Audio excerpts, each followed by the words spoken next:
got one of the better young prospects outside the NHL right now in Eli Tolvanen, who's going to come over and play for this team for the rest of the season in playoffs whenever he decides, because the KHL season is over now, so he can come over pretty much whenever he wants. I mean, if the... Are you sure he's going to be able to fit in since they brought in their secret weapon, Mike Fisher, out of retirement? Yeah, I think Mike Fisher can move over to let this kid in the lineup. But, I mean, the rich get richer, really, right? Like, Nashville is stacked already, and then they get a guy that already fell to them at 30 last year in the draft, has had one of the best under-20 seasons in the KHL ever, and can come over this year and help you. I mean, you already get Ryan Hartman, which you give up your first-round pick, but that's presumably a very, very late first-round pick for Nashville. And then you add Eli Tolvanen, you kind of bolster your top 9 and the top 6 by paying almost nothing. You pay nothing to get Tolvanen over here, and you just pay up a first-round pick and a little bit more to get Ryan Hartman. They're going to be scary, and it almost trumps, I think, what Tampa Bay did. I don't want to get back to the trade deadline. I don't want to get off topic too much, but it's just a very, very scary team in Nashville. And then the other team on the second half of that back-to-back is a team that did, I mean, if you could say less than Bob Murray in the deadline, it would be Dallas. They did nothing. They stood pat on everybody. They didn't bring anybody in. A lot of pundits were surprised they didn't bring in somebody to help scoring on that team. I don't know. I think that team's scary as is. Yeah. I mean, Bishop's on and off. I mean, he's not the scariest goaltender that you would have to face, but the rest of that team, I mean, you got to be careful. I know the Ducks beat them recently, but going into Dallas, I don't know. I feel like Anaheim does not play that well in Dallas. I'd have to go look up their record. Yeah. But coming off a back-to-back, that's going to be a tough one.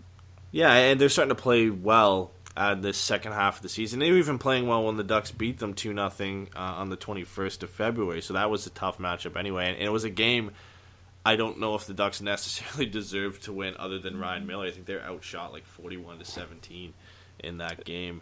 And that top line is one of the best in the National Hockey League when you've got Sagan, Ben, and Radulov going over the boards. I mean, that's going to be tough to stop for anybody. And then you look at the knock that's been on the Dallas Stars for pretty much the last 3 seasons has been defense and goaltending. Well, they go out and get Ben Bishop, who, like you said, has been on and off this season, but has been pretty reliable for them. And then all of a sudden, Kari Lehtinen, not forced to start, has actually started playing well, and he's a suitable backup, almost in the same role that Miller is for the Ducks, and is actually playing some pretty good hockey. And then the blue line. I mean, they've got a Norris Trophy candidate in John Klingberg, and they brought up a bunch of young guys in Esa Liddell and Julius Honka. They have, I believe, Mark Mathot is still there, and they've all of a sudden got 6 guys who are reliable to send over the boards. And what do you know? They're actually winning hockey games with a reliable defense. So they're a scary team to face too. Yeah, now that you bring up the last game that you said if the Ducks deserve to win, that was the goofy Getzlaf goal where that was nuts, where he flipped the puck into the zone and tipped it over Bishop, then roofed the puck up basically an empty net. Yeah, so expect a much better Ken Hitchcock defensive team there in Dallas coming up here on Friday. But that's the week. How do you think the Ducks plot this week, man? I'm going to make you give a prediction. So they got 4 games. Man. I'll run you through them right now. You have like 3 seconds to answer each one. Bob McKenzie and just say I don't do predictions. No, because we're not professionals. You don't get that. You don't get that pass. Okay. All right. Yeah. All right. So Sunday game, Chicago, win or lose? Win. I'm gonna go win. All right. Capitals, win or lose?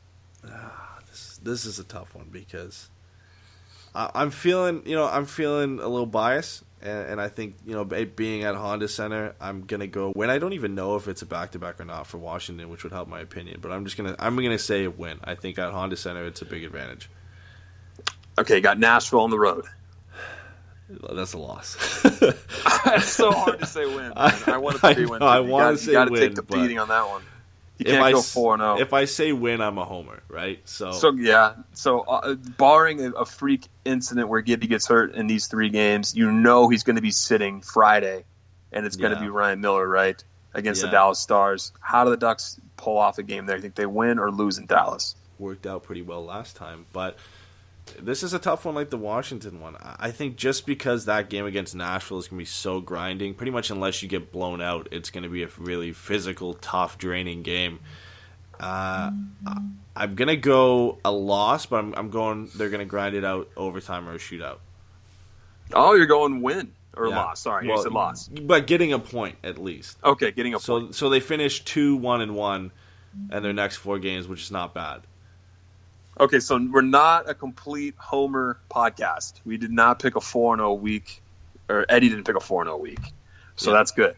So at least we have some. We're not just going to sit here and be in an echo chamber and see how great the Ducks are doing all the time.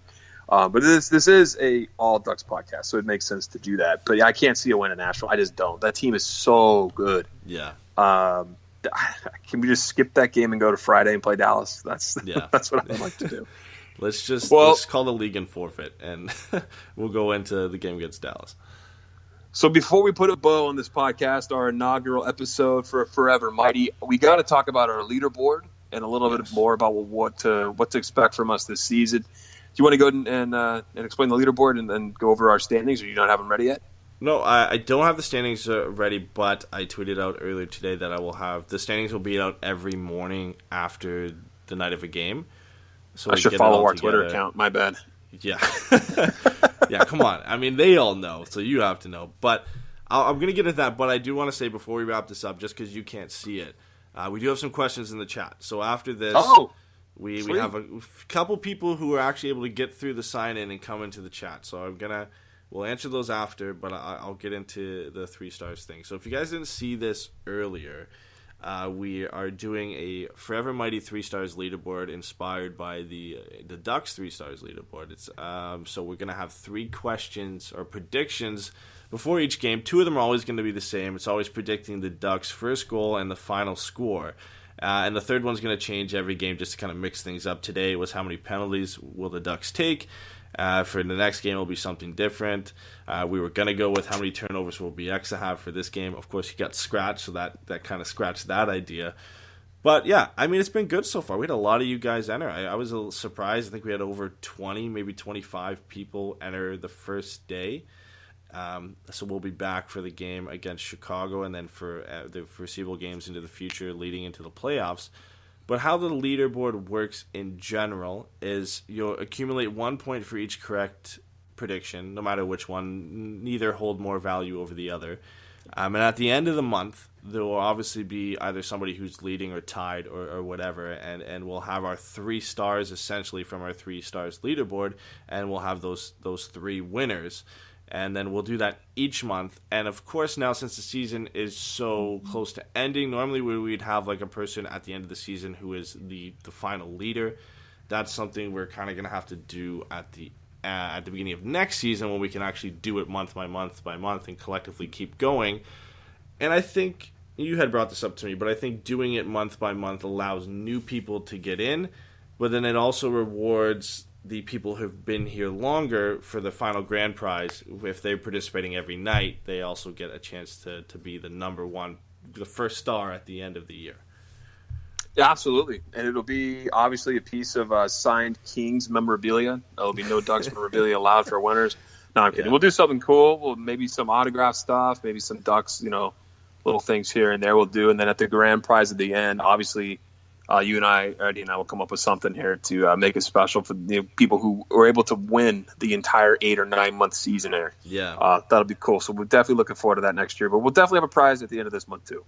Yeah. And that's the thing too. I think it lets people participate month by month and get rewarded. But then for those dedicated people who are here almost every game and are getting them right. We had one person today who got all 3 of them right. So a huge start. I think it was... They guessed all 3? They guessed all 3. He had Raquel scoring the first goal. He had 4-2 as the final score. And he had the number of penalties the Ducks took as 4. So he's off. Congratulations! He should fill out a bracket for March Madness because he's off to a great start. So one game on 14, man. He's got a long way to go, but not a better way to start than that. I'm sure he'll be back next game, and we'll see if he can go 100 there. But yeah, that's awesome. It allows people who want to continue to come back after each game to really get going and rack up points. And it allows people to get back into it because it's only 1 point. It's only 1 point for each correct answer, and you could easily make up some ground by just getting lucky and getting the correct answer or traveling to the future and coming back in time and getting the answer that way. So it provides you different ways to win, which I think is something we were looking for. Awesome, man. Well, let's get to those questions. Let's see what the fans have for us. All right. So, Mr. Ducks and Pucks himself, Mike Walters, asked the first question. He said, "What do you think of the fourth line #old guys rule?" Well, they definitely didn't play a ton of minutes to make any damage. I thought they had a decent game, though. We talked about it a little bit. They flew a little bit under the radar there. Chimera, I think he created a couple of scoring chances. I know Kelly kind of had a shot on goal. So they weren't terrible, but like I said, I really didn't feel like they did anything to push Anaheim over the hump offensively. Yeah, there wasn't much going on. But again, we're not expecting a ton from them. So for them to actually come out and not have a horrible game, which was good. I mean, I don't think I expected both of them to be in the lineup. I think I expected Chimera to be in. Didn't know if Chris Kelly would be ready, but they had some opportunities on net, which is more than I expected, and again, they weren't awful. So I guess right now we can go with #old guys rule for until they have a bad game. So we'll talk it up as a win, right? Yeah, chalk it up as a win for them. So let's go into the next one here. Jason asking, and I'm gonna have to bring up the stats because I don't know, but he's asking, can Rax hit 65 points? So I'm gonna have to bring up how many he has right now. That would be after tonight. If it hasn't updated already, he would be at 53 in 60 games. So can he hit 65? 65's that's a tough one. I mean, he's definitely going to hit 30 goals. Yeah, he's at 26 right now. He's got to stay hot. So this is like you got to take a gamble here on a yes or no. I think he definitely can. I feel like with Getzlaf coming back, he has the flu. He's not like he's really injured. I think that can definitely help.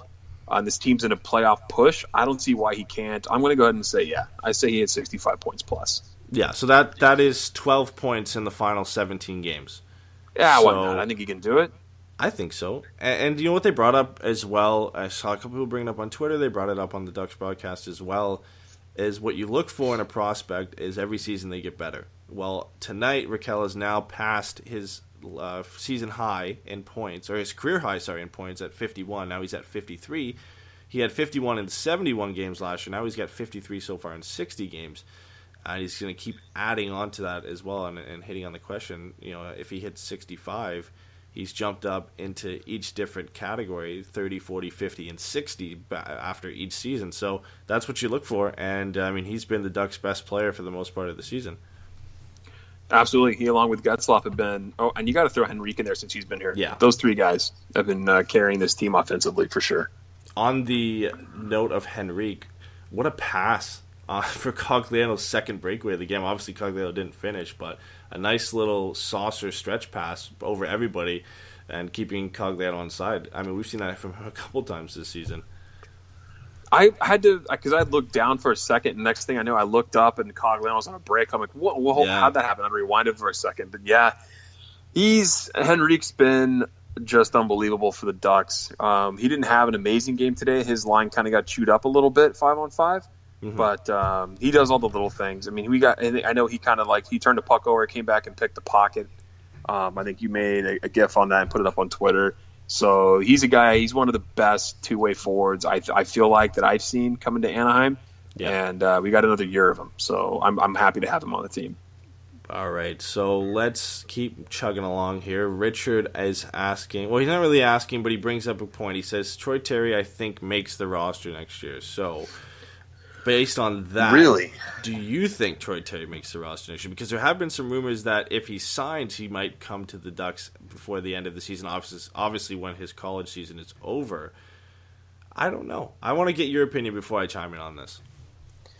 He hasn't really played big boy hockey. I know he played Olympics, but I mean, let's be honest there. The best weren't there. Mm-hmm. There's definitely an opportunity for him to come in, considering the forward depth or lack thereof that we just talked about in the farm system. If he comes in and impresses, I know he did have, I think, 5 assists in the Olympics, so he was able to put up points. I'm not sure of his collegiate totals and where he kind of ranks there against other similar prospects, but there's definitely a chance. But I don't know. This roster kind of feels like it's set. You and I have talked about this. where are you going to move somebody? You would have to literally bump somebody off the roster, and if you're going to do that, it's going to be for Patrick Eves over Troy Terry. And I think that's honestly a good spot to be in.